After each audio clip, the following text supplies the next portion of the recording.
Bien. Vamos a charlar un poquito sobre la lectura. Algunos se olvidaron de la consigna, pero bueno, después vamos a charlar un poquito sobre la idea de por qué pedimos esa escritura de un texto sobre un cuento.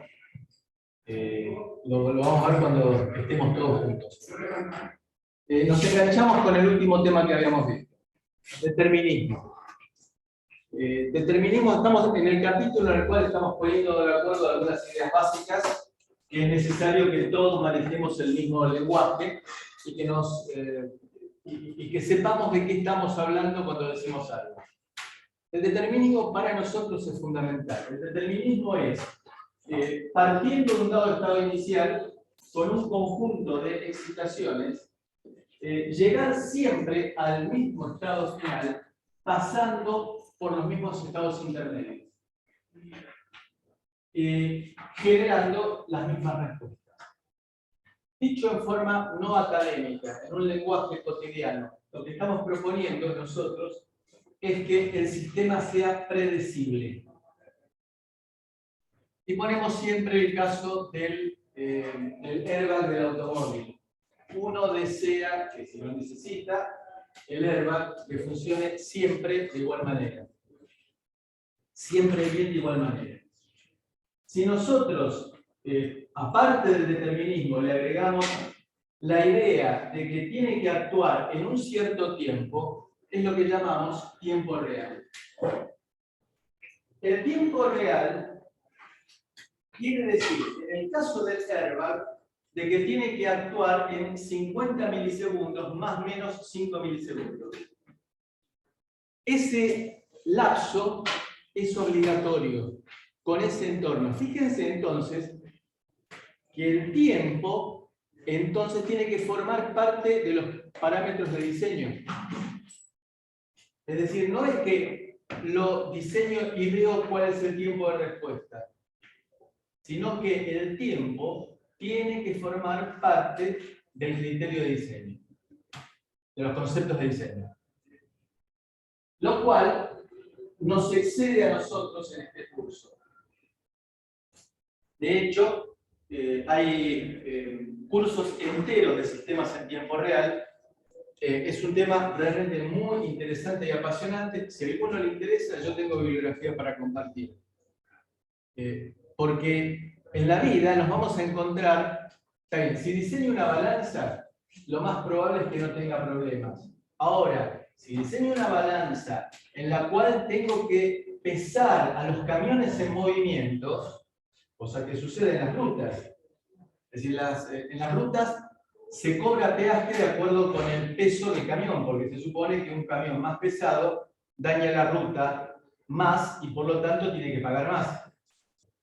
Lo tengo que pesar, a lo sumo bajando la velocidad, pero no deteniéndose por completo. Es decir, no es lo mismo que cuando voy al supermercado, que bueno, si me tarda medio segundo la balanza o un segundo la balanza de la verdulería, no me importa demasiado. En ese segundo caso, fíjense, es lo mismo, medir peso. En un caso, el tiempo no me importa, en el segundo caso, el tiempo sí me importa. Con lo cual, en el segundo caso, es todo un tema. Conozco gente en Rosario que ha ganado buen dinero haciendo sistemas de pesaje de camiones, en esas características. Requiere que cambiemos la pauta de diseño y tengamos que analizar los mejores tiempos y los peores tiempos en cada caso, y con eso formar parte de la cota de tiempo. Es lo que llamamos tiempo real nosotros en forma genérica. Nosotros vamos a hablar de sistemas operativos en tiempo real más adelante. Pero en realidad es mal utilizado el término, no vamos a pretender cambiarlo. Apenas les pido un favor, el celular.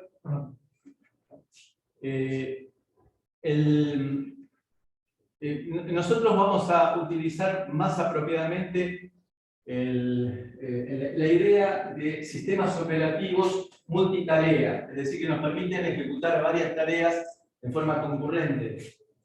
Pero se los llama RTOS, sistemas operativos en tiempo real. Vamos a pelear solamente con aquellos que quieran utilizar la palabra librería en lugar de biblioteca, entonces nos vamos a concentrar en pegarles a aquellos que usen la palabra librería. Si van a tener que poner los dedos así, vamos a venir con la regla y lo vamos a golpear en las puntas de los dedos. Así, librería no, biblioteca sí. Nos concentramos en eso, sistemas operativos en tiempo real, a pesar que no lo sean. Para que ustedes tengan una idea, existen sistemas operativos en tiempo real en serio. Cuestan fortunas. Por ejemplo, hay uno que se llama QNX, que es un sistema operativo que utiliza la NASA canadiense. Claro, cuando uno larga un satélite, después tener que apuntarle con una flecha para pegarle el botón de reset desde acá es medio complicado. Con lo cual, tiene que ser absolutamente confiable. Bueno, esos cuestan fortunas. Pero no está pensado para que lo utilice un alumno de la universidad para un trabajo práctico, sino que está pensado para una central nuclear, para un satélite o un sistema de comunicaciones que tiene que tener una tasa de falla bajísima, que los 30 segundos por año, por ejemplo.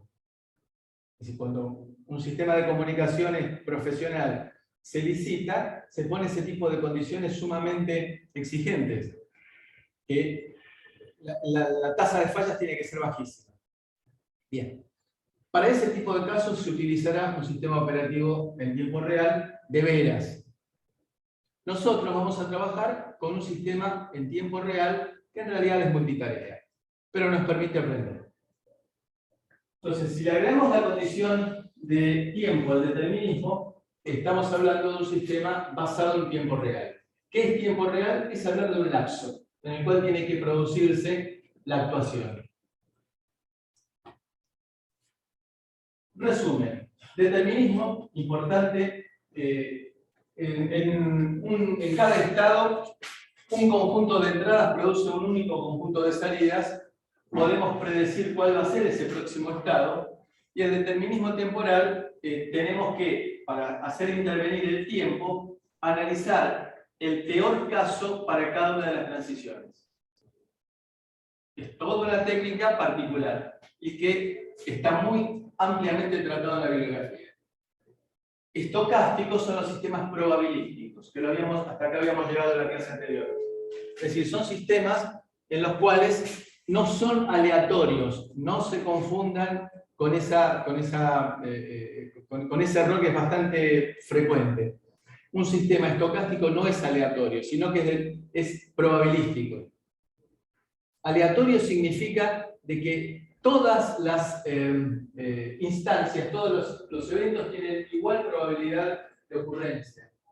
Acá no, acá se supone que, por ejemplo, el sistema estocástico va a tener un 70% de probabilidad de existencia. No me interesa que mi airbag sea estocástico, me interesa que sea determinístico.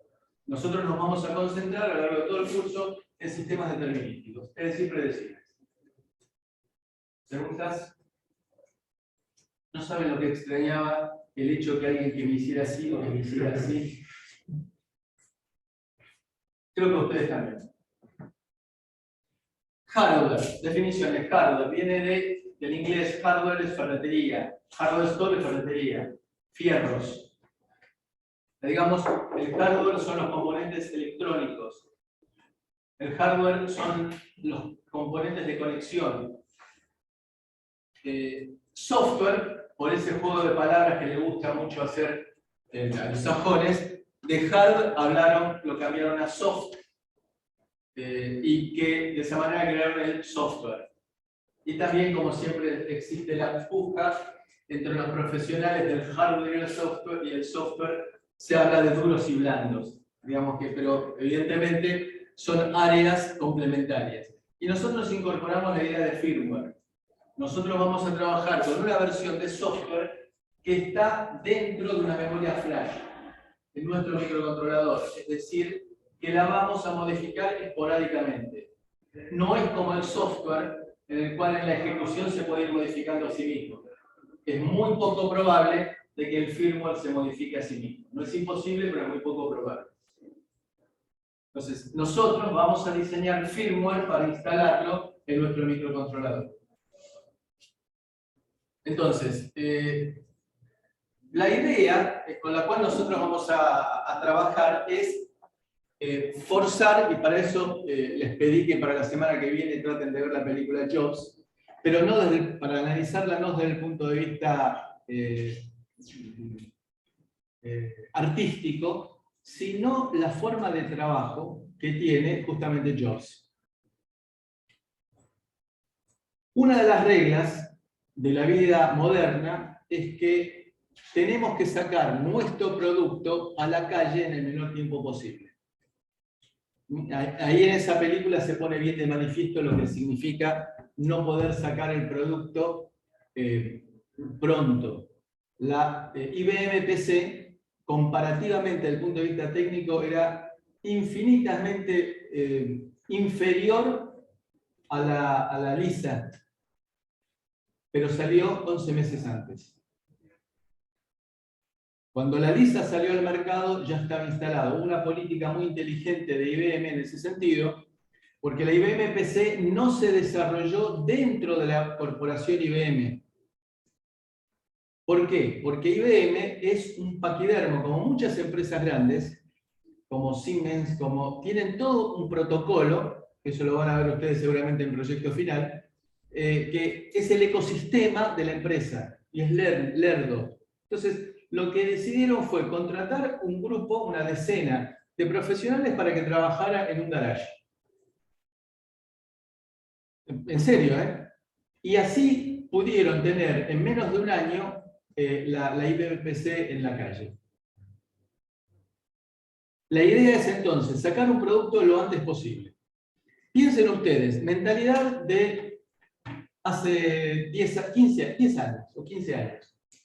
Diseño, viene un cliente, me expone sus requerimientos, diseño un hardware, comienzo a diseñar un firmware, eventualmente software para comunicarlo con una PC, le doy el esquemático al diseñador de circuitos impresos, el diseñador de circuitos impresos lo diseña, tarda su tiempo, lo revisamos, lo probamos, lo mandamos a fabricar. Voy comprando los componentes. Cuando me devuelven la primera partida de circuitos impresos, los reviso, los testeo. Le monto los componentes, los mando a testear de nuevo, con los componentes montados. ¿Cuánto tiempo pasó? Y supuestamente recién ahí puedo empezar a diseñar el firmware. Es un proceso lentísimo. Pensemos, año 2022, con todos los problemas internacionales que hay, con todos los problemas locales que hay, todo ese proceso es lentísimo. Estamos hablando de meses. Meses para empezar a diseñar el firmware. ¿Qué es lo que hay que hacer? Hay que acortar tiempos. Bueno, puedo llegar a trabajar con simuladores. Lo habíamos visto, el concepto de simulador es el que ustedes traen de informática. Es decir, el simulador me permite, por medio de un programa, tratar de ver lo que pasaría si tuviera el hardware conectado. Por un lado, eso me permite comenzar a diseñar el firmware. Por otro lado, hoy en día existen placas armadas, como la que ustedes están gestionando la compra. Aviso comercial. Sí, no sé si hay alguno que no se haya notado que se haya colgado algo que escriba para la placa, porque le voy a mandar a leer. Así que si alguno no está hoy, sí.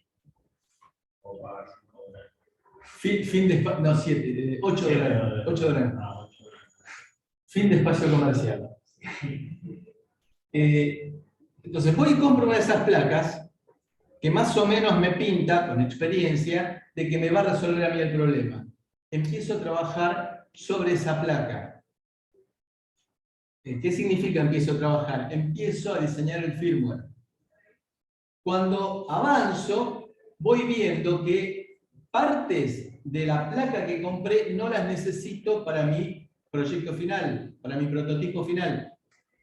Entonces, ¿qué hago? Mientras sigo diseñando el firmware, mientras sigo haciendo pruebas, mientras sigo testeando, mando a diseñar ahora el impreso, pero con tiempo, con más tiempo. Porque le tengo que decir, mira, esta es la placa, porque de esa placa tenemos toda la documentación, hasta el mismísimo impreso.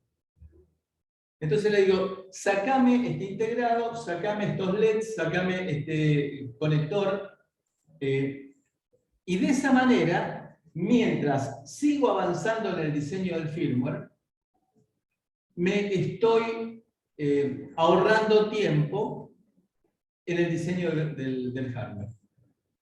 Bueno, ¿por qué me estoy ahorrando tiempo? Porque no tengo la urgencia de tener un impreso a los rajes porque tengo que empezar a diseñar el firmware.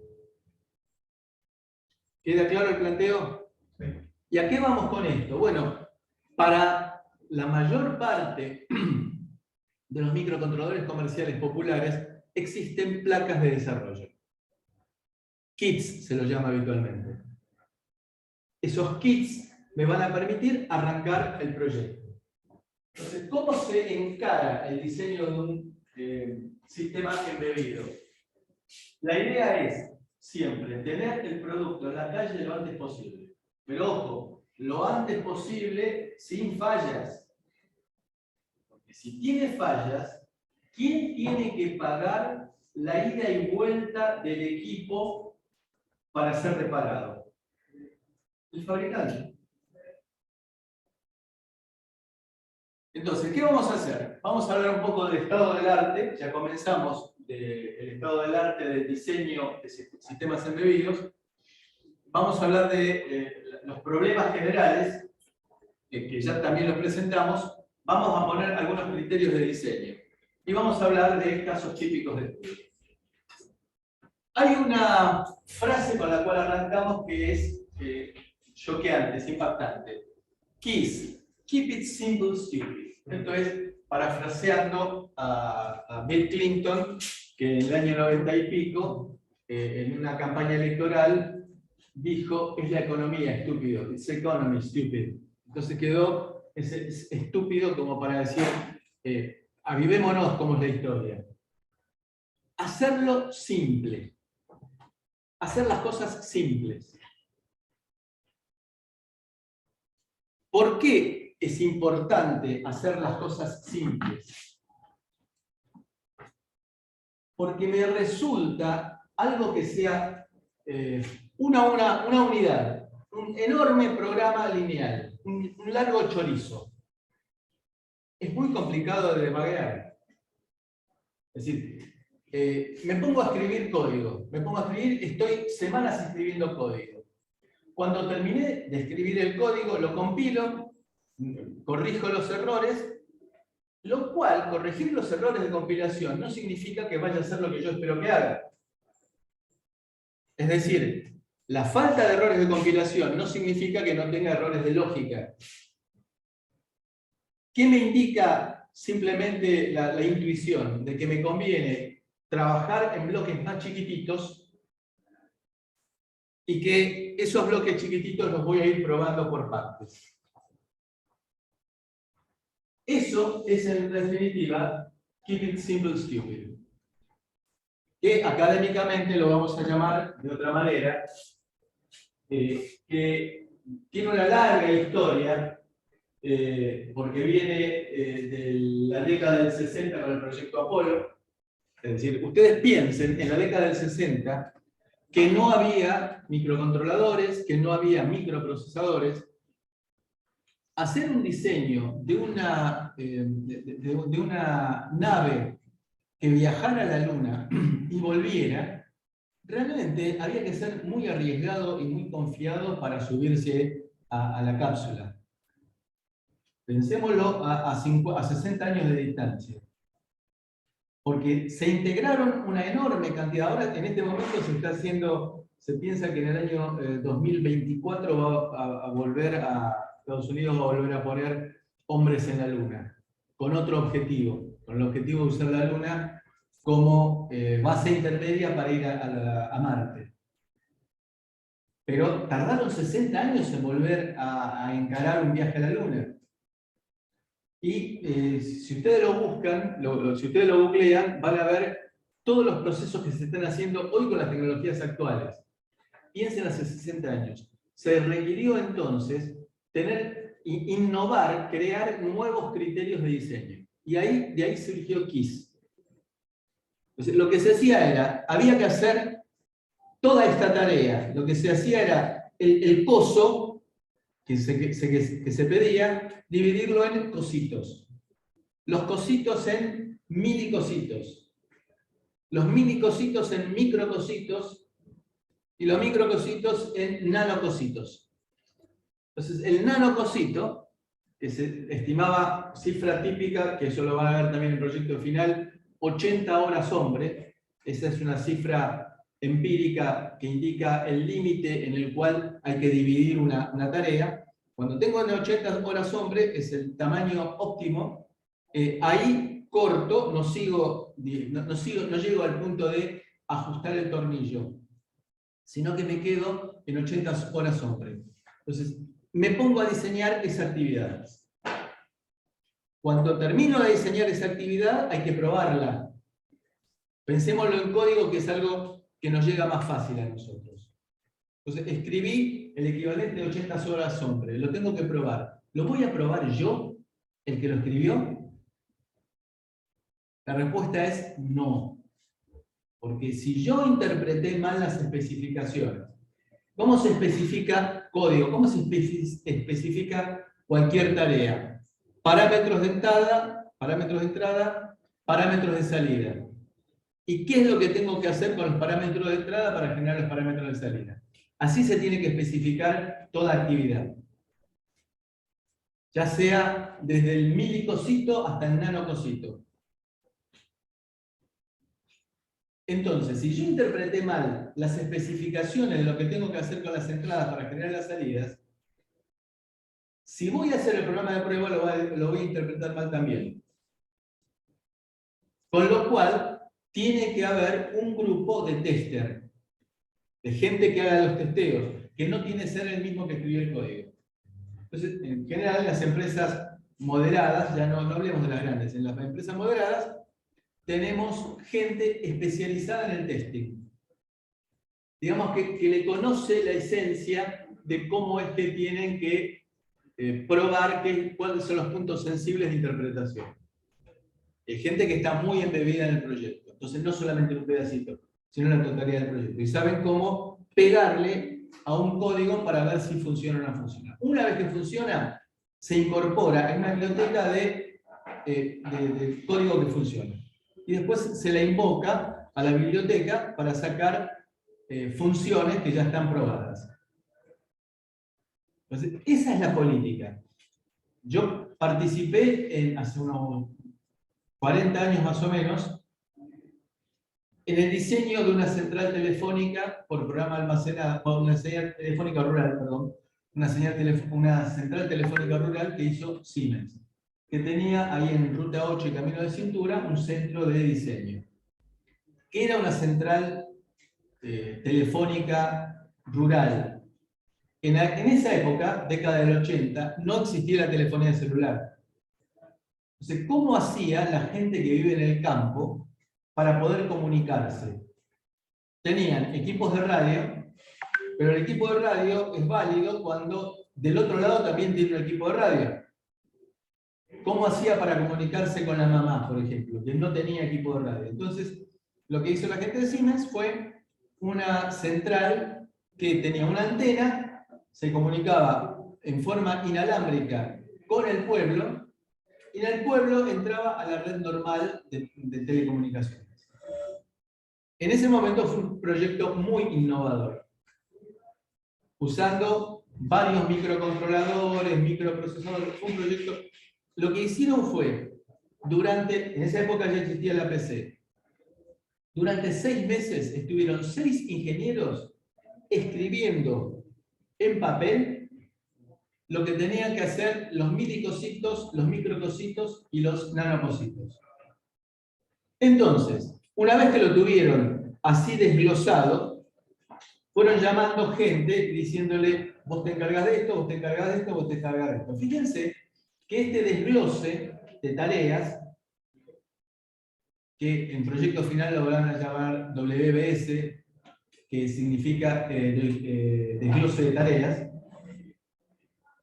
me permite a mí distribuir mejor el trabajo, distribuir mejor la autoridad a quienes tienen que hacer de las distintas partes del diseño.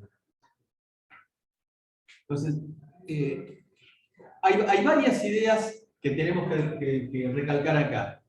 La primera de ellas es que me conviene fraccionar un problema en varios problemas más chicos. ¿Cuál es la cifra óptima? 80 horas hombre.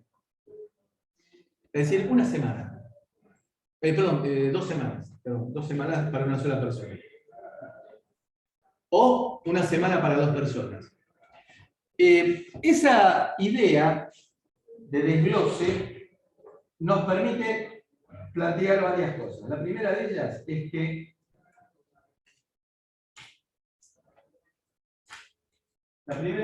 es que a veces colocar más hardware nos permite ahorrar plata, aunque parezca paradójico. En vez de poner 2 microcontroladores baratos y repartir el trabajo en 2 grupos distintos, me resulta más económico que tener un solo grupo de trabajo con un microcontrolador más complejo, porque es más difícil la interacción cuando tengo más gente involucrada.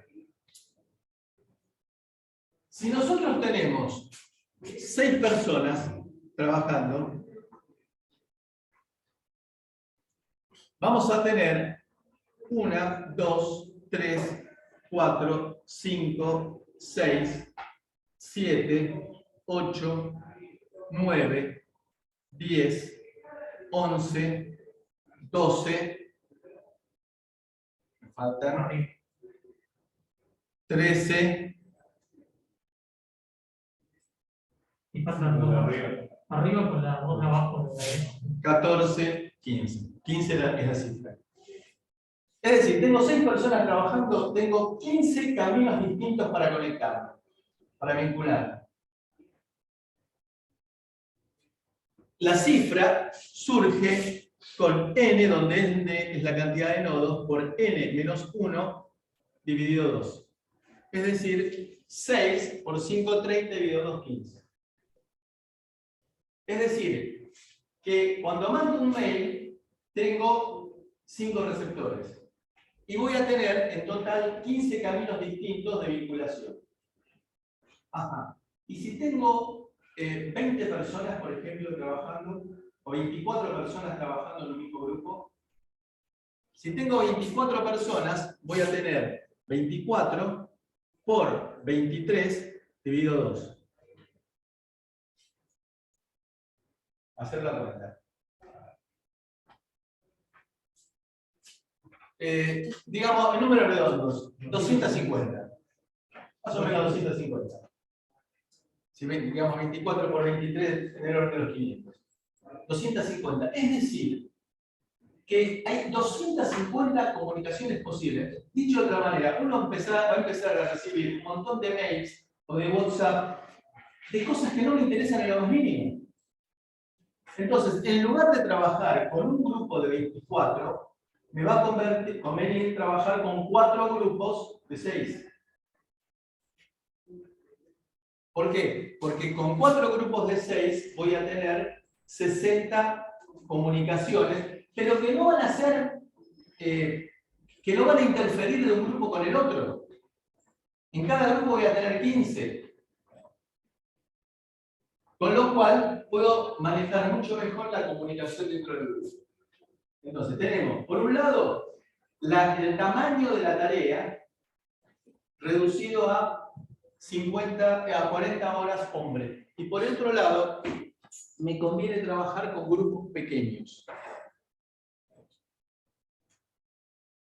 Esto aparece en todos los textos que se encargan de hablar del gerenciamiento de proyectos. Hay un libro que es recomendable, que traten de conseguirlo, el PMBOK.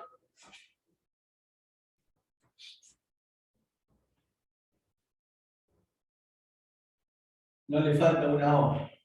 Es BOK, Base of Knowledge, base del conocimiento. Project Management Base of Knowledge. Existe en castellano y yo tengo la sexta versión. ¿Por qué aparecen distintas versiones? Porque el gerenciamiento de proyectos es algo empírico, no es una ecuación. Y el avance de la tecnología va haciendo que ciertas cosas vayan cambiando y se vayan adecuando. Por eso existen distintas versiones.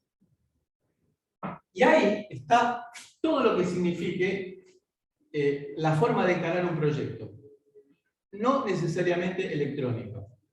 El libro ese está gerenciado por el Project Management Institute, que es un instituto internacional que se encarga del gerenciamiento de proyectos.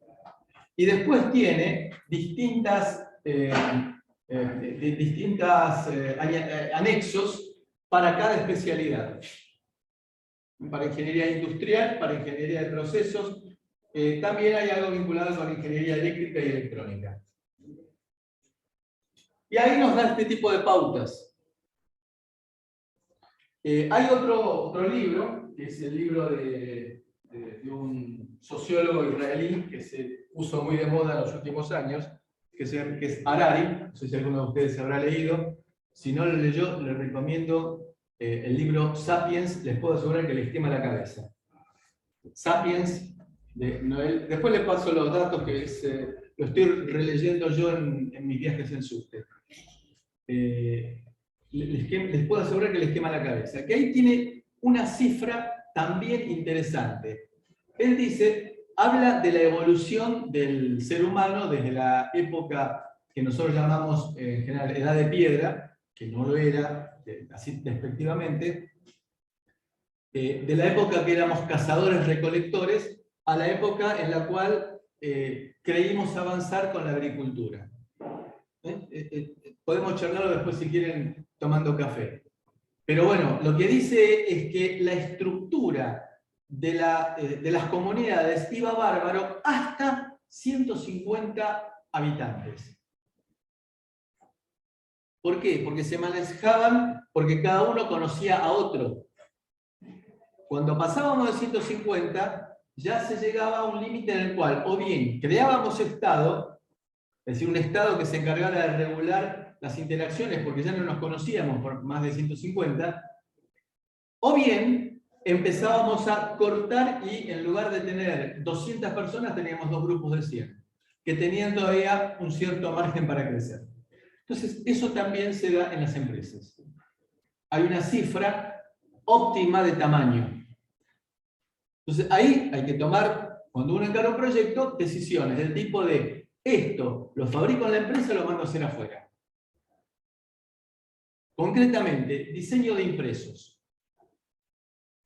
Yo hace 20 años que no diseño un impreso. ¿Por qué? Todos los años había que aprender la nueva versión. ¿Para diseñar cuánto? 2 impresos por año? ¿2 impresos más o menos importantes? No, contrato, tengo un colega que conozco hace muchos años, que nos entendemos muy bien, lo llamo, le digo, Cacho, tengo que diseñar un impreso, así, así.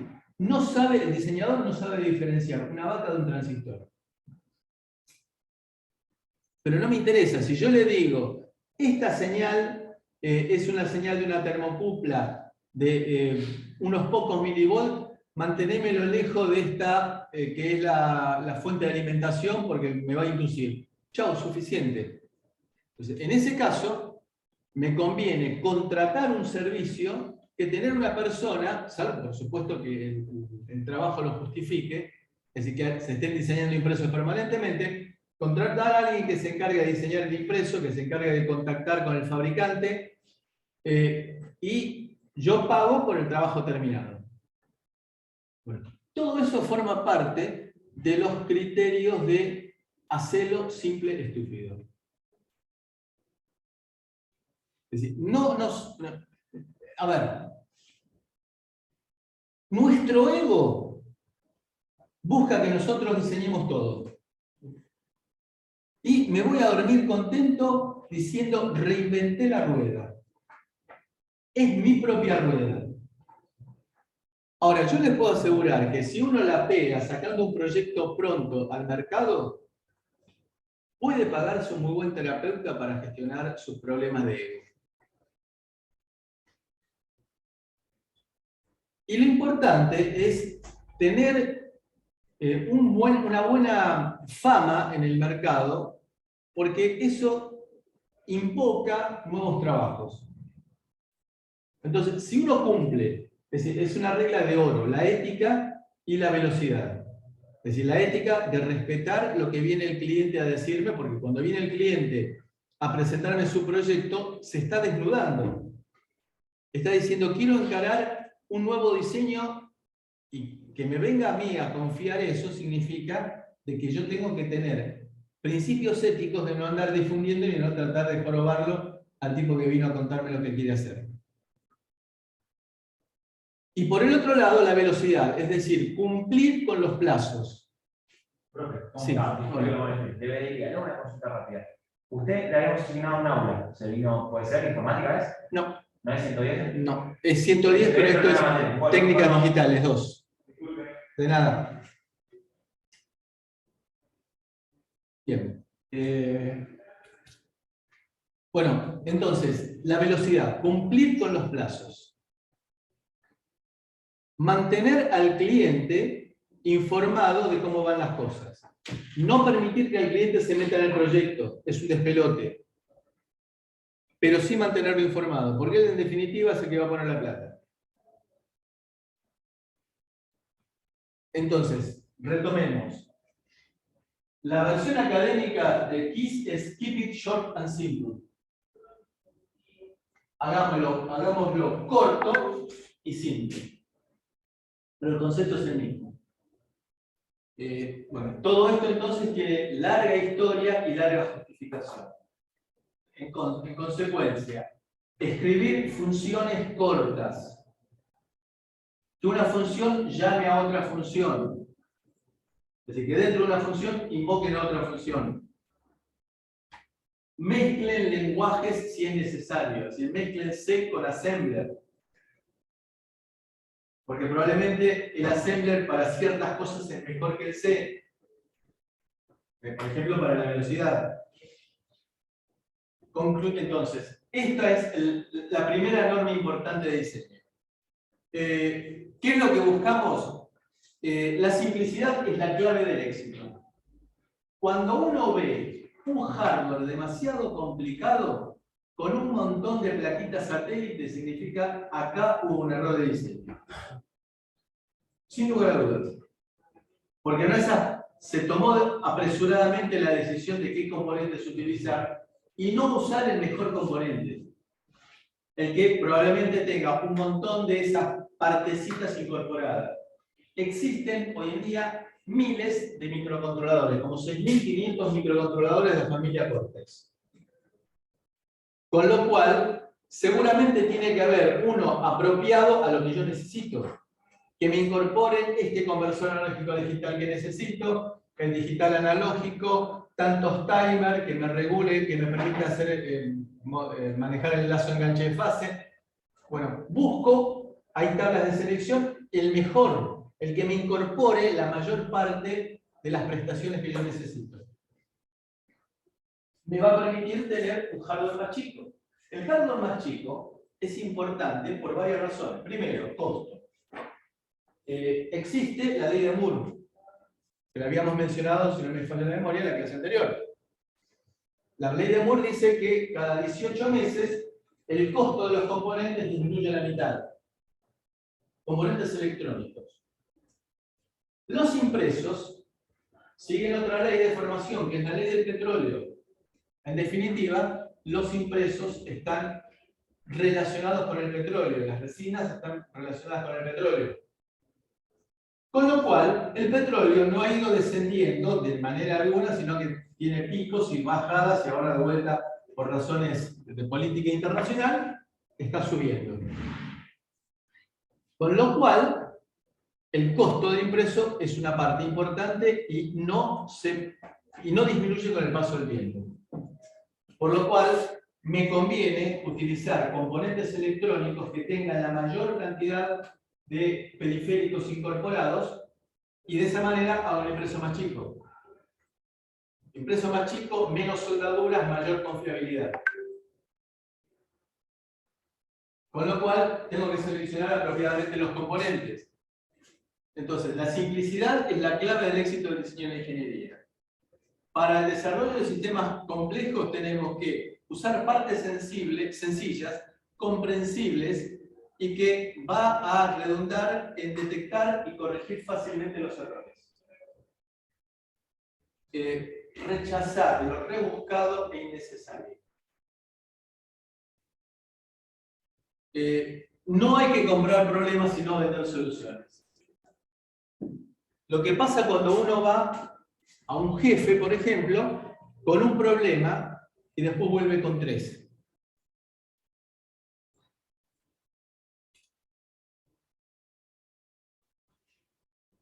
Hay otra normativa importante para seguir que se llama DFE, Design for Excellence. Es decir, diseñar para la excelencia. Claro, es fácil de decir. Es lo mismo que decir que para ganar una carrera hay que recorrer el mayor espacio en el menor tiempo posible. Bárbaro, genial, es cierto. Pero ¿cómo lo hago? ¿Qué significa diseñar para la excelencia? Quiere significar saber utilizar la experiencia previa. De vuelta, si tengo un éxito en el diseño de un proyecto, voy a poder pagarme un buen terapeuta para satisfacer mi ego. Es decir, un proyecto simple, que sea confiable, que no tenga retorno por fallas, me implica un ingreso, porque en definitiva, y saquémonos el prurito de que ganar dinero está mal. Ganar dinero es algo razonable en la sociedad que estamos viviendo nosotros. Con lo cual, la idea de tener un proyecto exitoso es óptima para tener nosotros un prestigio profesional.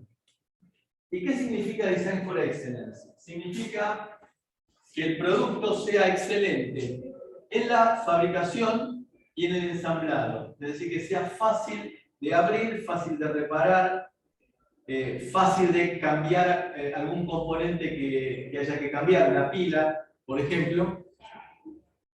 Mejorar la confiabilidad, que sea fácil de probar y de reparar, que sea fácil de desarmar y rearmar, que el uso y la operación sea fácil.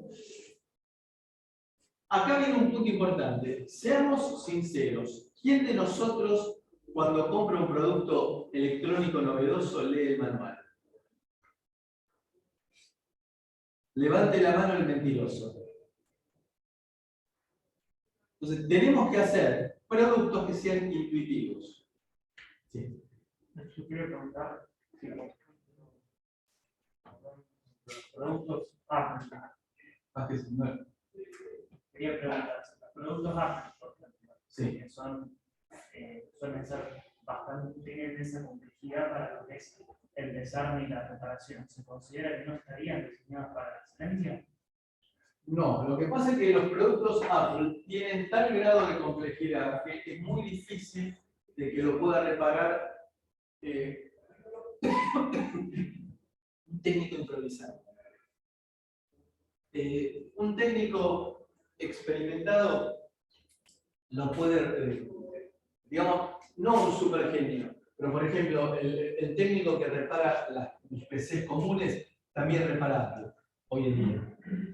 Pero lo que pasa es que la complejidad que tiene lo obliga a. Usted piense que una computadora Apple pesa 1 kilo. Entonces, para llegar a ese límite, es decir, yo la sigo teniendo una computadora Hewlett Packard, que la uso como accesoria, pesa 2,5 kilos. Y Apple logró llegar a ese tamaño. ¿Cómo? Bueno, diseño for excellence. Apple se dio el gusto, el lujo, hará unos 15 años, de cambiar de procesador.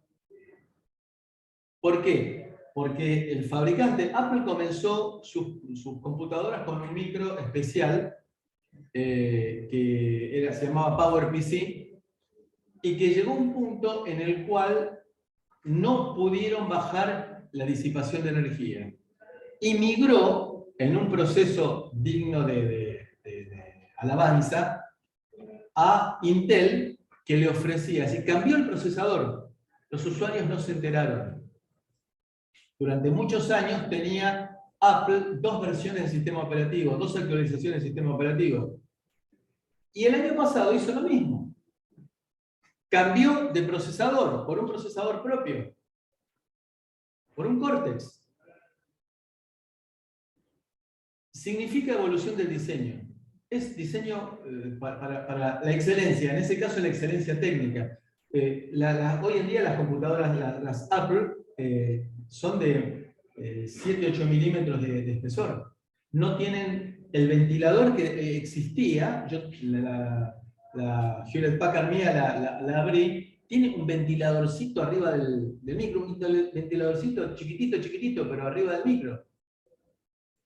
Y para lograr la altura que tienen hoy en día, evitaron eso. ¿Tiene ventilador? Sí, tiene ventilador de otro lado para sacar aire para los costados, pero no arriba del micro.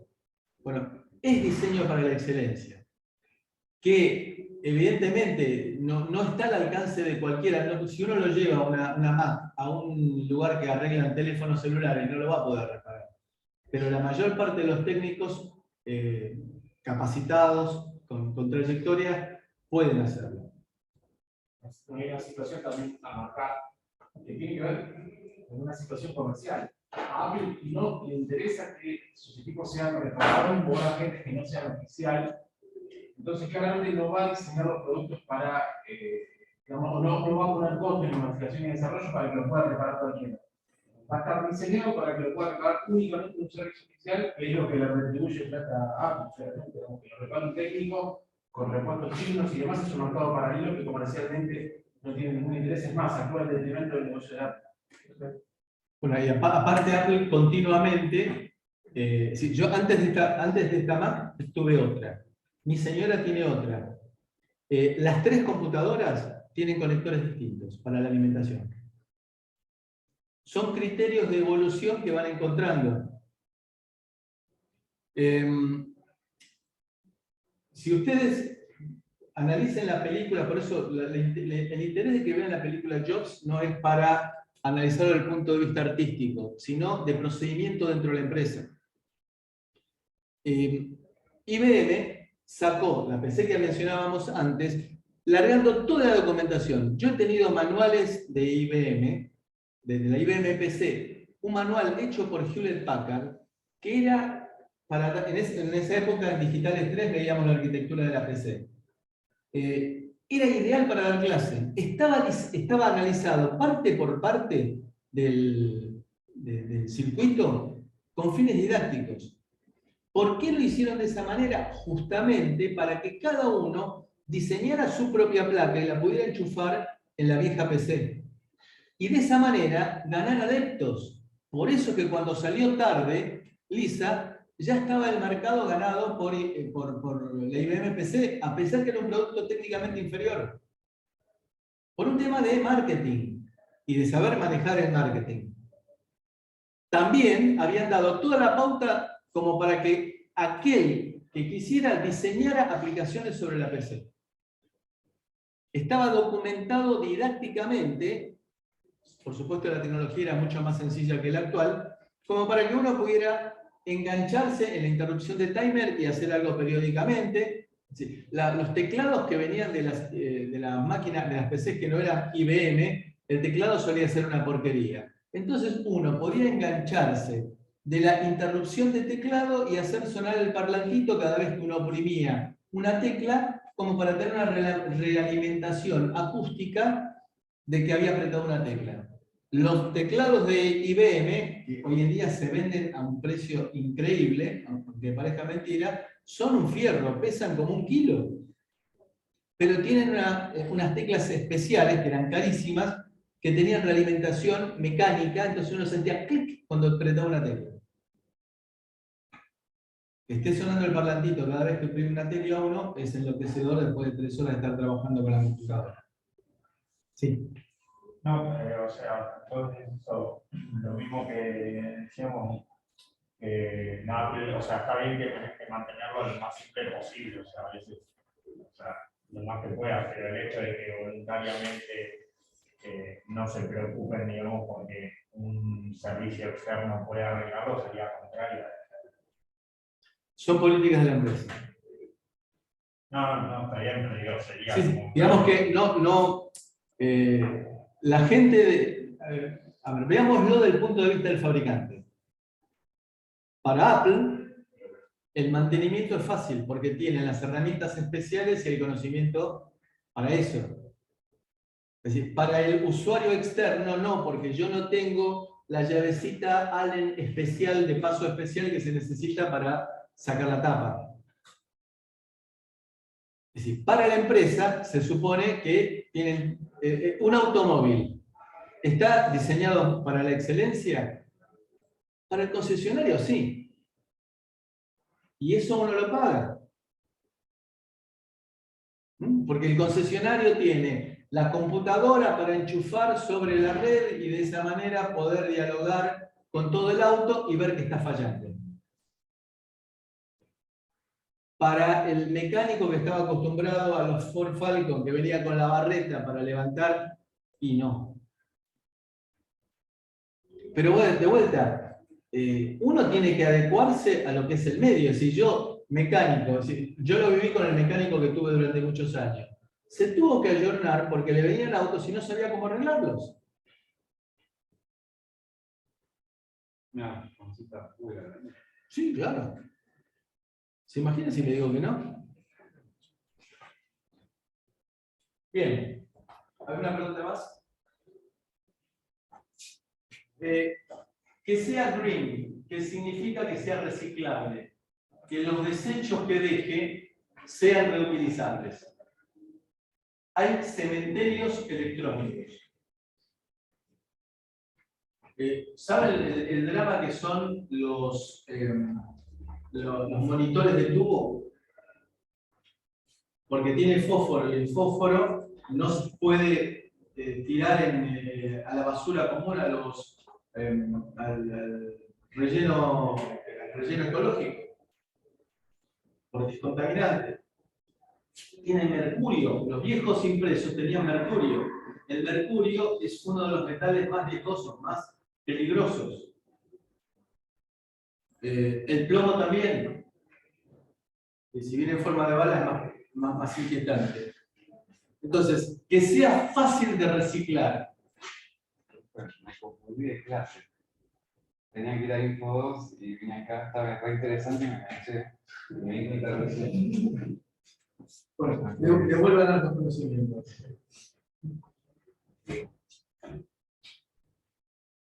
Bien. ¿Quién tiene confianza? Sí, en el 104. Me sonaba que no era lo mío, pero estaba bueno. Gracias. Bueno, devuelve la plata del... Calidad y costos. El tema calidad es un tema complejo desde el siguiente punto de vista. Hay un gráfico en el cual tenemos calidad, que lo vamos a llamar con la letra Q, de quality, versus costo.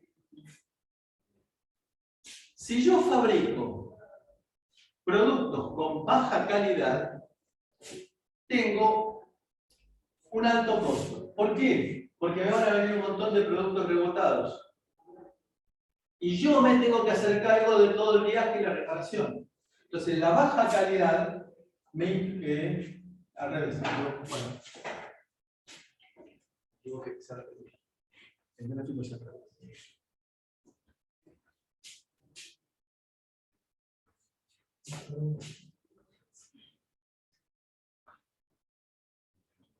Calidad y costo.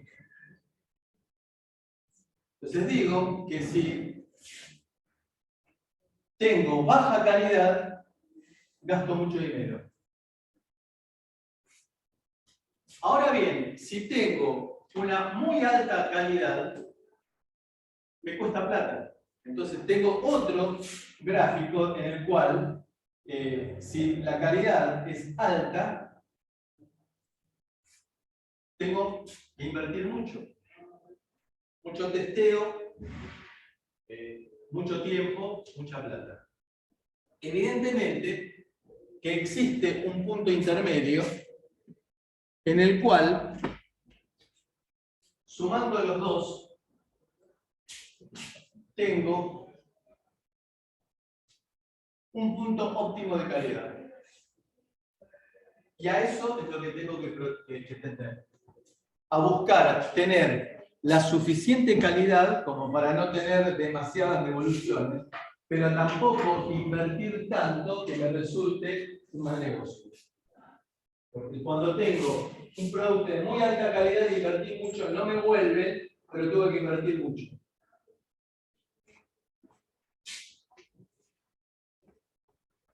Es necesario adoptar un método de trabajo. Tenemos que buscar documentación, tenemos que aprovechar la experiencia de terceros. Significa utilizar la experiencia de terceros, analizar productos similares, leer manuales, leer hojas de datos, leer ejemplos de diseño. Es decir, normalmente los fabricantes dan ejemplos de diseño de los microcontroladores que vayamos a utilizar, es decir, documentarnos adecuadamente. Y luego, elegir una metodología de trabajo. La metodología de trabajo implica todo un proceso. Lo que estoy diciendo les va a resultar muy difícil de aceptar. Hacer un proceso es algo tedioso. Las empresas grandes tienen procedimientos para todo. Es decir, no, es muy raro que a una empresa grande no significa de gran cantidad de superficie o muchos pisos, no, significa grande en cuanto a la forma en la cual está estructurada. Una empresa grande difícilmente los sorprenda una eventualidad. Una pandemia, bueno, una pandemia es impredecible, pero un corte de energía eléctrica tiene que haber un procedimiento que me diga qué es lo que hay que hacer. Periódicamente verificar que tenga el nivel de combustible el grupo electrógeno. Periódicamente simular corte de energía para ver si las baterías actúan hasta que arranca el grupo electrógeno. Bueno, tiene que haber un procedimiento.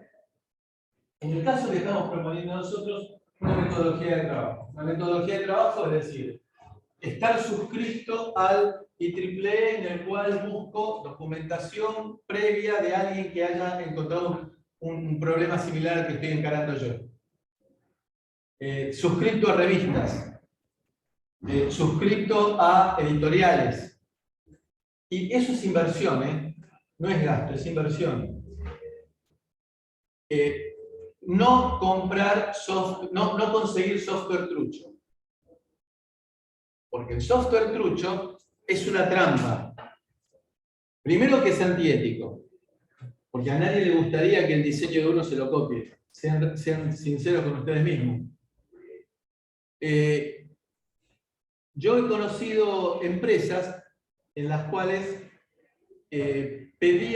hacían pedir a cada uno de los integrantes de la empresa muestras al fabricante de componentes. Entonces imagínense, yo le digo a todos ustedes, vamos a hacer un proyecto, bueno, pida 3 micros, 2 memorias, 6 conectores, bueno. ¿Qué lograron con eso? Primero, la imagen del país es tristísima, porque me tocó hablar con el representante de la empresa y cortaron las muestras para la Argentina. Ahora, si yo soy tan pijotero que tengo que conseguir que los integrantes de la empresa pidan muestras, ¿en qué trabajo me metí? ¿En qué proyecto me metí? Si no puedo invertir para los componentes. Entonces, si yo voy a hacer un proyecto en el cual necesito una versión de, qué sé yo, de MATLAB, bueno, si el proyecto lo justifica, compraré una versión original de MATLAB. Si no, utilizaré alguna de las versiones, el Octave anda perfectamente. Y bueno, usaré la versión libre de MATLAB, que es el Octave. Mejor dicho, no es una versión libre, sino que tiene comportamiento muy similar al MATLAB, que es el Octave. Pero no usar una versión trucha, porque si me falla, ¿a quién le voy a pedir que me ayude? Sí, conocí caso de alguien que estaba utilizando un compilador pacheado como para no tener que pagar la licencia. Bueno, llegó un punto en el cual el tamaño del programa no permitía ser compilado. ¿Y aquí me voy a quejar? Bien. Design for Excellence significa, entonces, tener un método de trabajo, conseguir componentes, decir cómo voy a trabajar. Si yo decido que este proyecto lo voy a hacer todos los días, de las 8 de la mañana hasta las 12 del mediodía, porque me aparece en una normativa que encontré por ahí, de alguien que utilizó esa técnica y le anduvo, bueno, trabajaré todos los días en el proyecto de 8 a 12. En el momento que diga, hoy no trabajo y mañana trabajo el doble, chau, ya perdí. Elaborar un método de trabajo y respetarlo. Si el método de trabajo que encontré no me satisface porque yo soy un búho y que me gusta trabajar de noche, bueno, diré, trabajo todos los días desde las 20 hasta las 24. Es decir, tomo un método de trabajo y lo adapto a mí. Pero siempre tener un método de trabajo. Y si cambio algo del método de trabajo, documentarlo. Lo que estoy diciendo, sé perfectamente que es tedioso, pero es formativo que ustedes se acostumbren desde esta altura de su carrera, si no lo hicieron antes, de ser metódicos. Metódico es decir, tener método. Si yo sé que mañana tengo que madrugar para venir a dar clase, bueno, dejaré el café molido desde la noche, las tostadas en la tostadora como para que mientras caliento el agua oprimo. Dejar método, un método. No tener que improvisar, dejar la ropa preparada, tener un método. Los ingenieros somos, en general, metódicos. Y un tema, lo que voy a decir es en serio. Es gracioso, pero no es chiste. ¿Yo soy como soy porque soy ingeniero o soy ingeniero porque soy como soy? Felizmente mi terapeuta había estado casada con un ingeniero, con lo cual la charla fue mucho más fácil. Como suele ser en la vida, es un poco de ambas cosas. Uno tiene una vocación y la profesión nos forma. Porque un ingeniero no puede decirle al jefe, no, el impreso, no, mañana no, dentro de una semana. ¿Por qué? Y porque es la época en la cual, es la época de caza del ciervo y me voy a cazar ciervos a a Neuquén. Entonces, hay ciertas cosas que tenemos que aceptar que son productos del método. Ser ingeniero requiere métodos. Entonces, metodología de trabajo, diseño de circuitos electrónicos, analógicos y digital, con su hard, soft y firmware, dibujar el impreso, seleccionar componentes, producto, elaborar un producto. Es decir, elaborar un producto no es solamente entregar una placa. Vean la película Jobs. No es entregar una placa, sino que es entregar algo que al cliente lo satisfaga. Ustedes imagínense, van y se compran una PC y se la venden en una linda caja con todas las piezas armadas y ustedes, como si fuera un rompecabezas, la tienen que armar. Para lo cual tienen un manual así de alto. No, el producto es que alguien, que leyó el manual ese, sabe cómo insertar las piezas y a mí me dan un producto terminado. Fabricar el impreso, fabricar el producto, etc. Normalmente, la parte de producto se le encarga a un diseñador industrial o a un ingeniero industrial, en el cual tiene en cuenta, por ejemplo, las consideraciones ergonómicas como para que ese producto pueda ser fácilmente utilizado. Detalles, por ejemplo, mouse para zurdos. Una de mis nietas es zurda y conseguirle un mouse fue una cosa, realmente fue un hallazgo, porque le resultaba difícil manejar el mouse que es para diestros. Estamos más acostumbrados a utilizar los dedos, los 3 dedos extremos, mientras que al zurdo le resulta que tiene que utilizar el dedo índice. Entonces, producto, diseñar el producto. Aprender el método, adaptarlo a su gusto. Si no está conforme con el método, genere su propio método, pero use uno. Porque si no, cada proyecto es empezar desde cero. Y la idea es también una regla de oro, que deberían ustedes colocarlo arriba de su cama. El negocio es diseñar una vez y facturar muchas veces. Diseñar una vez significa hacer una sola vez en la vida el diseño del firmware para manejar un teclado matricial. Teclado matricial significa que las teclas están en la intersección de filas y columnas. Y hacer un diseño, que es más complicado, pero hacer un diseño de m filas por n columnas. Y que cuando necesite un teclado matricial, yo tome el archivo, el fuente, y escriba en un lugar numeral define n5, numeral define m4. Punto. Tengo un compilo y ya tengo un teclado de 5×4. Tendré que definir también con numeral define donde tengo los pines de entrada y los pines de salida, pero está bien, lo diseño una sola vez y lo voy a utilizar un montón de veces. Eso significa pensar que diseño una vez y no tengo la próxima vez que empezar desde cero. Trabajo con un microcontrolador en forma genérica. Cambio de microcontrolador y me traigo toda la experiencia que ya tengo. Eso es lo muy útil que tiene Cortex. La empresa que fabricó, que creó la línea Cortex, que es ARM,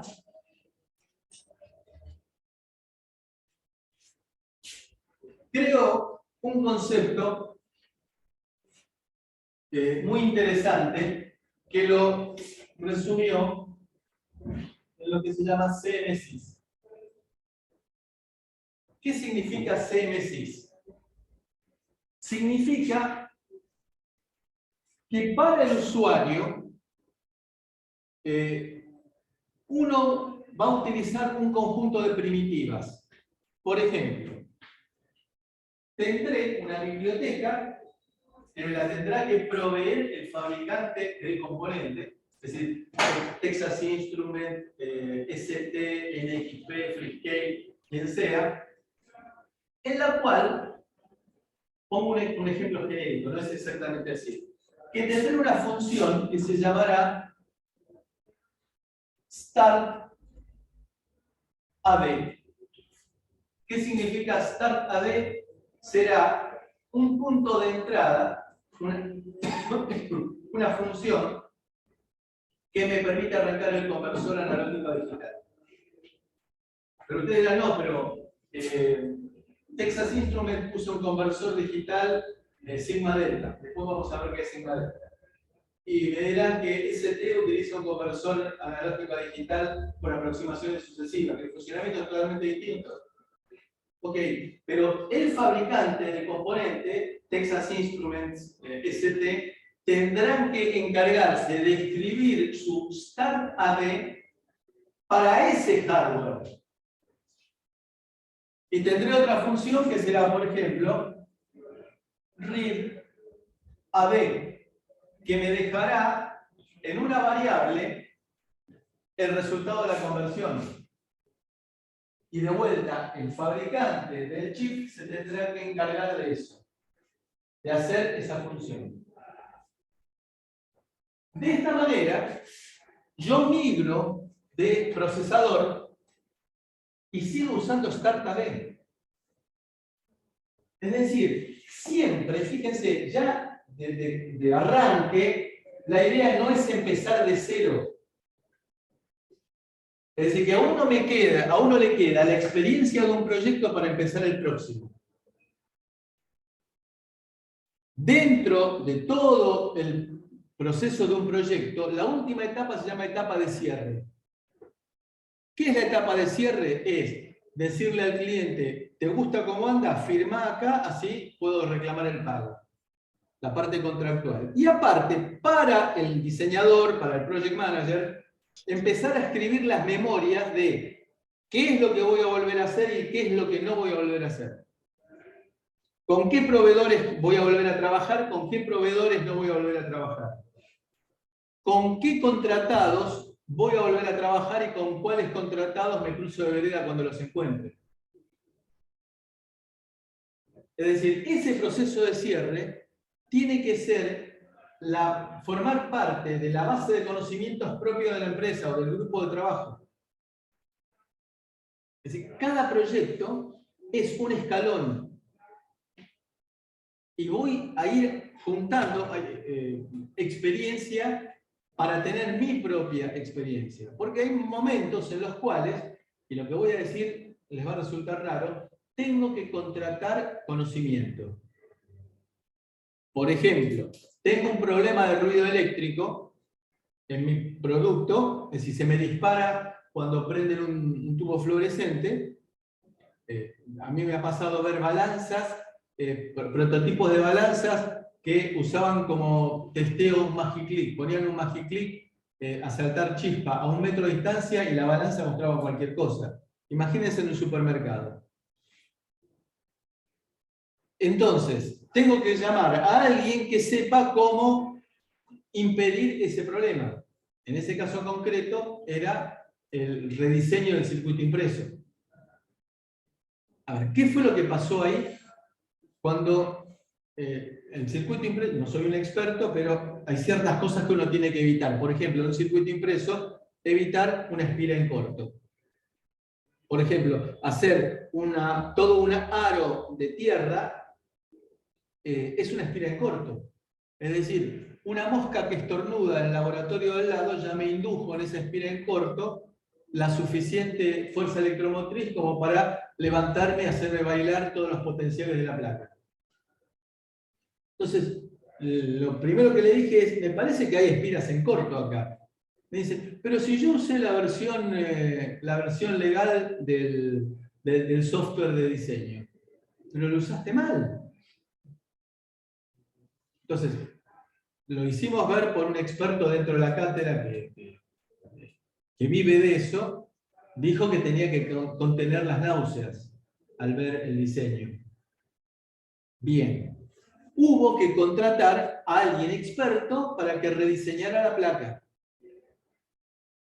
Acostumbrémonos a, cuando uno presupuesta y ve que hay áreas que no conoce y que difícilmente pueda llegar a aprender, tener que reservar fondos para contratar a un experto. ¿Y cuál es la idea? Que en el segundo proyecto, y después de haber resuelto el problema de ruido en el primer proyecto, contratando a un experto, la segunda vez no lo tenga que hacer. Eso es lo que nosotros decimos, no empezar desde cero. La forma más simple de encarar un proyecto es hacer las inicializaciones básicas del micro, al principio, el startup, hacer un programa principal que dispare tareas y después crear drivers de entrada-salida. ¿Qué son los drivers de entrada-salida? Es una capa de abstracción. De vuelta, algo equivalente al Start AD, algo equivalente al Read AD. Cuando yo digo Start AD, me estoy independizando del hardware. Yo no sé qué conversor estoy usando. Y esa es la idea. Porque me permite portabilidad.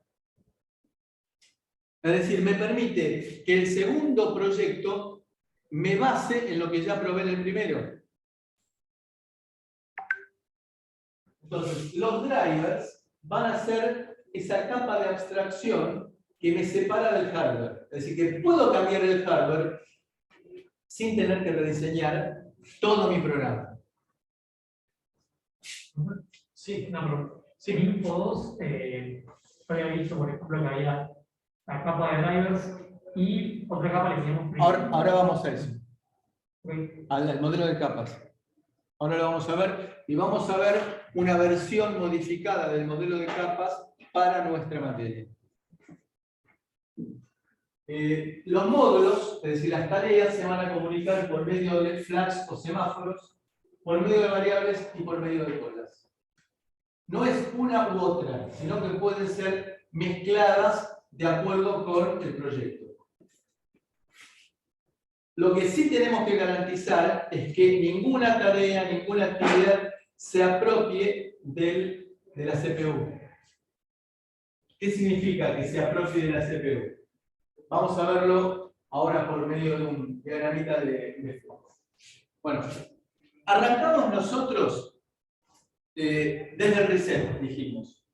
Lo que hay que hacer es el startup, el inicio.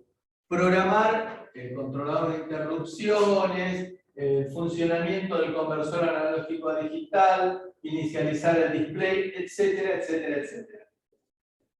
Luego tendremos un programa principal que va a estar constituido de múltiples tareas. Nosotros por ahora, por comodidad, las vamos a suponer las tareas que están en cascada. Más adelante vamos a ver que en realidad esas tareas son concurrentes, es decir, que va a equivaler a un display de 7 segmentos multiplexado. Es decir, el display de 7 segmentos multiplexado a mí me da la impresión de que están todos los dígitos encendidos simultáneamente, aunque sabemos que cada dígito va a estar encendido de a uno por vez, y si yo el barrido lo hago a 30 veces por segundo, me da la impresión de que están todos encendidos por la persistencia del ojo humano. Acá lo mismo, las tareas, se va a ejecutar la tarea 1, después la tarea 2, después la tarea 3. Y a mí me va a dar la impresión de que están todas las tareas ejecutándose en forma simultánea. Y esto es un loop perpetuo. Es decir, reiniciamos. Ahora, en el caso de las entradas, nosotros vamos a tener distintos tipos de entradas. Serie, paralelo, entradas digitales, I cuadrado C, CPI, conversor analógico digital, timer, es decir, los timer ticks usando el SysTick del micro. Vamos a tener drivers de interrupciones que se van a encargar de vincularse con las tareas por medio de flags, variables y colas. No es que la tarea 1 se maneje por flags, la 2 por variables y la tercera por colas, sino que se pueden utilizar combinadas en cada tarea. Entonces, la tarea 1 va a mirar un flag que le va a decir si hubo una conversión analógica digital. Y se va a generar una interrupción para que la tarea 2 lea el conversor analógico digital. De esa manera, el programa principal va a estar trabajando en forma autónoma y automática y va a ser el mundo exterior el que le va a avisar por medio de interrupciones y por medio de parámetros de variables de sincronización que hay algún evento al cual tiene que atender. Lo ideal es que sea por interrupción. Hay casos en los cuales no conviene que sea por interrupción. Por ejemplo, si yo tengo un conversor analógico a digital muy rápido y tengo que adquirir los datos porque estoy procesando audio, lo más probable es que tarde demasiado tiempo en entrar en interrupción. Cuando analicemos el micro vamos a ver que la entrada de interrupción y la salida de interrupción se mide con calendario, más o menos. Entonces, no me conviene en ese caso utilizar interrupción. Voy a tener que usar un flag. O voy a tener que utilizar alguna otra técnica que sea directamente que el conversor escriba en memoria sin pasar por el micro. Pero bueno, son políticas que hay que analizar para cada caso. Para la salida lo mismo. Para la salida vamos a tener distintos tipos de salida en los cuales se va a trabajar nuevamente por interrupción. Y acá quizás es más fácil de entender. Acá, cuando tengo que sacar un mensaje por un puerto serie, lo voy a escribir en una cola. Y voy a trabajar por interrupción la WART de salida, de manera que cada vez que se termine de serializar un dato, me genera una interrupción pidiendo un nuevo dato. Análogamente, en la entrada puede ser que los datos que me llegan por la línea serie los guarde en una cola. Y cuando termine, se supone que voy a recibir 10 datos. Entonces, cuando llegué a los 10 datos, genero un flag para avisarle a la tarea 1 de que ya están los 10 datos. ¿Queda claro? ¿Hay alguna duda?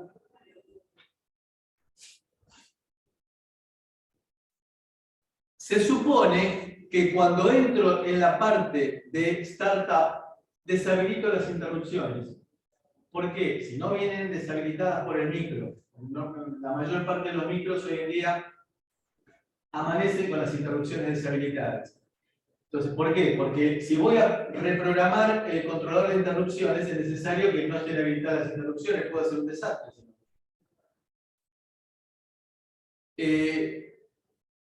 Luego, cuando termino del proceso de inicialización, habilito las interrupciones. Después, cuando se llenan las colas, es necesario deshabilitar la entrada de datos, salvo que yo prevea que datos nuevos pisen a los viejos, pero eso es un tema de diseño. Análogamente, una cola vacía no tiene sentido que esté, una cola de salida vacía, no tiene sentido si no tengo datos que esté pidiendo nuevos datos. Entonces, ahí también deshabilito interrupciones. Lo que nosotros decíamos, la forma en la cual hay que trabajar las tareas es, esto significa no apropiativo. ¿Qué es esto? Tengo que imprimir. Si tengo papel, imprimo. Si no tengo papel, sigo con otra cosa. Y al rato volveré a preguntar, ¿tengo papel? Y una de esas cuento 10 veces. Si pasaron 10 veces y no tengo papel, sacaré un martillo y le pegaré en los dedos al operador para que coloque papel. Pero lo que no tengo que hacer es esto. Esto se apropia del procesador. Si no tengo papel, se colgó el sistema. Entonces, así no. Así sí. Bueno, esto es un cálculo en el cual el corolario es que el valor, digamos, de todo el análisis que se saca es que el tiempo total en el cual el micro puede llegar a estar atendiendo rutinas de atención de interrupción no debe superar el 10% del tiempo total de CPU. Es decir, que en un segundo no puede estar más de 100 milisegundos atendiendo interrupciones. A ver, pongamos un ejemplo ridículo para tratar de entender lo que quiero decir con esto.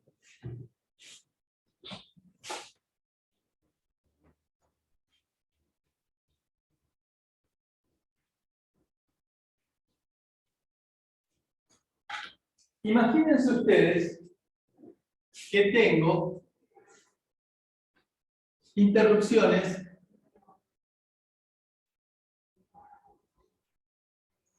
cada 50 milisegundos.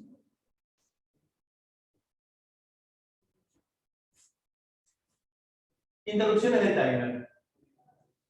¿Qué pasa?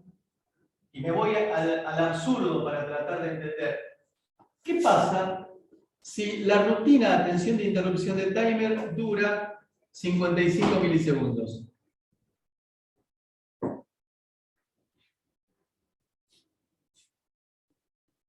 ¿Qué pasa con una interrupción? No terminé de atender la anterior cuando me empieza una nueva. ¿Y qué va a pasar? Voy a estar guardando en la pila. Ustedes recuerden que cuando entro en interrupción tengo que guardar una serie de cosas en la pila. Voy a estar guardando permanentemente cosas en la pila sin hacer el tiempo para sacarlas. Esto va a terminar lo que se llama stack overflow, desborde del stack, de la pila.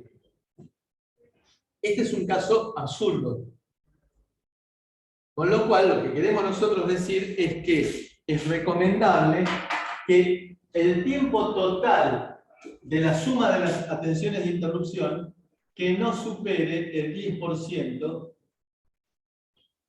del tiempo total. Sí. Esto que menciona Marcelo, que dice que es un absurdo, cuando empecemos a trabajar con RTOS no es tan absurdo. ¿Por qué? Porque empezamos a trabajar con mecanismos de sincronización bloqueantes y superar el 10% si uno no utiliza correctamente los mecanismos de sincronización que bloquean el sistema es muy común. ¿Y ustedes cómo lo van a ver? Con hard faults. Van a empezar a correr el micro y terminan en hard fault. Y es muy difícil de diagnosticar si uno no tiene clara esta situación. Entonces es muy importante que tengamos en cuenta que en las interrupciones no se puede actuar de la misma forma que actuamos fuera de las interrupciones. ¿Por qué? Porque si nosotros colocamos mecanismos bloqueantes dentro de ellas, vamos a superar esto, vamos a generar un overflow de stack, el stack va a terminar pisando la memoria y va a terminar en un hardware. El tema de los timers es un tema realmente muy importante para el ingeniero para manejar bien los tiempos. Hace muchos años, hace más de 30 años, trabajé en una empresa que había que diseñar una central telefónica por programa almacenado. Es un ejemplo que voy a utilizar después cuando veamos parsing. Cuando llegué a la empresa, vi cómo estaban trabajando y vi funciones que tenían no operation al finalizar cada tarea y que era distinta cantidad de no operations en cada una de las funciones. Y le pregunté al gerente, ¿por qué es así? No, porque ecualizamos la duración de todas las funciones. Juro que lo que estoy diciendo es en serio. Es decir, que como cada función tenía que durar 1 milisegundo, rellenaban con no operation para llegar a 1 milisegundo. En lugar de usar un timer por interrupción. Es decir, los timers son fundamentales para nosotros. El uso tiene que ser el adecuado. ¿Por qué? Porque acá vemos que, de acuerdo, yo puedo hacer un loop y decrementar una variable para generar tiempos. Demoras. Claro, los primeros programitas que corrían en la PC usaban ese método para manejar tiempos. Ahora, eso sí, cuando uno pasaba, por ejemplo, un tiempo de timeout, un programa me pedía que respondiera algo y me daba 10 segundos para contestar. Cuando se pasó de la PC común a la AT, en lugar de dar 10 segundos, esos 10 segundos, como el procesador era más rápido, era medio segundo. Entonces uno tenía que estar atento y contestar rápido, porque si no me sacaba por timeout. ¿Por qué? Cambió el micro, el loop tardaba distinto tiempo en ejecutarse. Si uso un timer, tendré una variable que será f de cristal, y yo, con un numeral define, y si yo pensé bien las cosas con la idea de diseñar una vez y facturar muchas veces, los tiempos los voy a calcular en función de la frecuencia de cristal. De manera que, si yo cambio de placa, los procesadores tienen distintas frecuencias de trabajo. Nosotros usábamos, hasta el año antepasado, usábamos un procesador que tenía una frecuencia de trabajo de 120 MHz. La Educía, que es otra placa que se utilizaba frecuentemente, 204 MHz. Este año usamos un micro de 84 MHz de frecuencia de clock. Entonces, ustedes imagínense, tener que recalcular todos los tiempos de acuerdo con el procesador es complicado. Es mucho más fácil tener una variable que sea la frecuencia de cristal, numeral define, fx tal o fclock tanto, y a partir de eso empezar a calcular todos los tiempos en función de tics. De vuelta, diseñar una vez y facturar muchas veces. Acá vemos que si yo uso para una demora por medio de un loop una variable de tipo char, puedo llegar a 2,5 milisegundos. Si utilizo una variable de 16 bits, 655 milisegundos, y si utilizo una variable de 32 bits, 42.900.000 milisegundos, es decir, 42.900 segundos. Bien. Eso es bueno para darnos cuenta de los rangos, pero en la práctica, salvo que sea un tiempo demasiado chico en el cual, de vuelta, el tiempo que tardo en entrar en la interrupción del timer sea demasiado grande con respecto al evento que quiero medir, que ahí sí puedo llegar a utilizar algún loop, me conviene siempre trabajar por timer.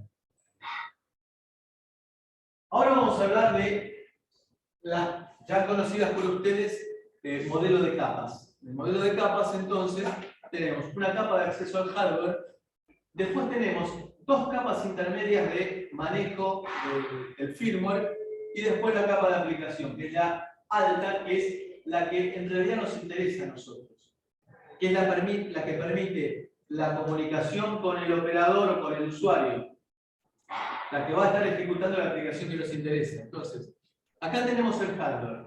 Decimos que el hardware puede cambiar de acuerdo con el diseño que esté utilizando.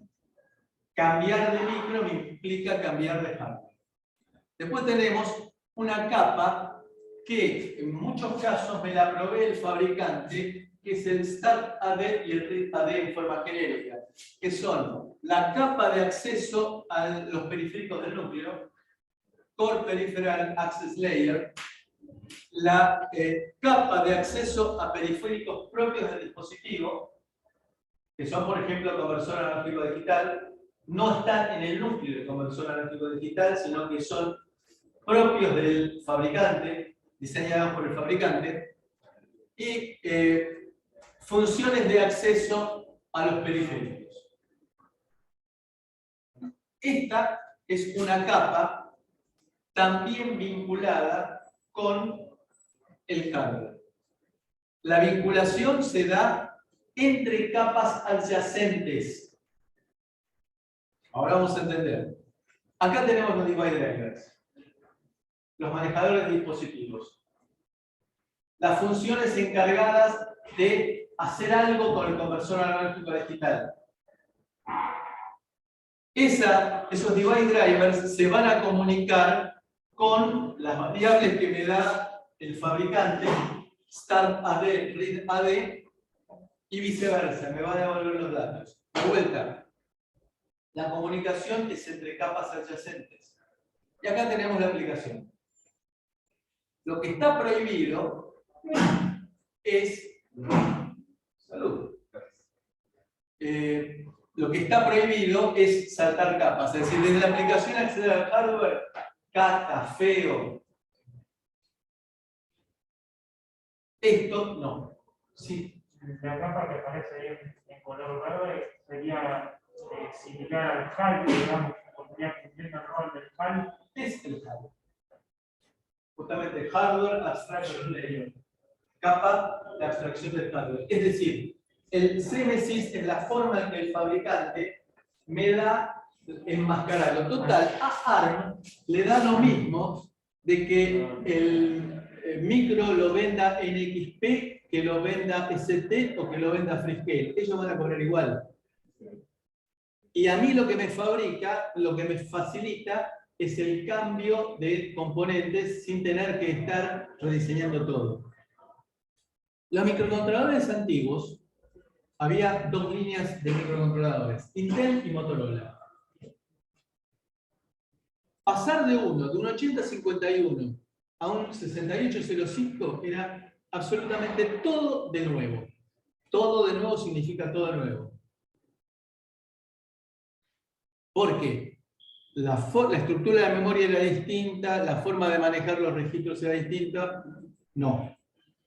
En el caso actual de Cortex, uno debería decir que con esfuerzo cero y recompilando y poniendo distintas bibliotecas, el sistema se reconfigura automáticamente. En la práctica podemos decir que con medio día de trabajo se puede hacer la migración. Y este es el modelo versión Digitales 2, el modelo de capas. Acá tenemos el hardware, acá tenemos la aplicación. Lo que cambia es la concepción desde el punto de vista que nosotros vamos a incorporar un sistema operativo en tiempo real, RTOS. Estamos adelantando, estamos planteando cómo lo vamos a encarar. Vamos a tener el núcleo del sistema operativo, el kernel del sistema operativo, próximo al hardware. Vamos a tener un sistema de gerenciamiento de memoria y vamos a tener aquí los drivers. Es decir, que esto es una ampliación del modelo anterior. Y en el cual aparecen bibliotecas de vuelta. El fabricante me facilita, por medio, en este caso sería el fabricante del sistema operativo, me facilita el acceso a periféricos. Existen también comunidades que ponen a disposición lo que se llama el middleware. Middleware es de middle, de vuelta. Hardware, software, middleware. Vamos a tomar un caféware ahora. Entonces, hay bibliotecas, hay aplicaciones que la comunidad pone a disposición. Se supone que probadas. Acá van a estar ejecutándose múltiples tareas, múltiples hilos. Eventualmente con alguna interfaz gráfica también estandarizada cerca de la aplicación. Y todo esto me permite a mí manejar memoria, me permite con drivers manejar el hardware a través del kernel, del sistema operativo. Y vamos a tener el contacto con el mundo exterior a través de herramientas de depuración, que es lo que vamos a ver en la próxima clase. Estas herramientas de depuración van incorporadas en el microcontrolador. No hay hardware externo. Ustedes, en Info 2, utilizaron herramientas de depuración probablemente sin saber que eran herramientas que estaban incorporadas adentro del microcontrolador. ¿Preguntas? Nos dedicamos al coffeeware.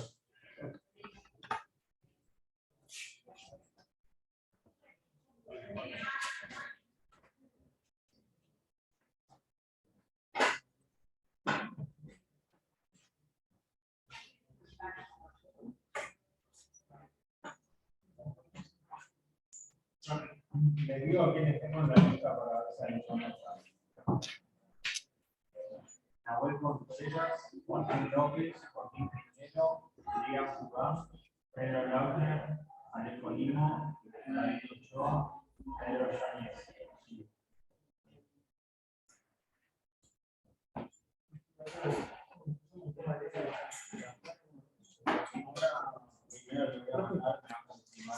Quiero preguntarte por la tecnología que mencionaba de sistemas operativos que se borran, porque yo la verdad que es un tema que el otro día estuve investigando un poco oportunidades laborales y me interesa porque es una de las cosas que no sé relativo a mí. Y bueno, quisiera aprender por ahí. Bueno. No sé si la puedes subir o si te dejo mi mail. No,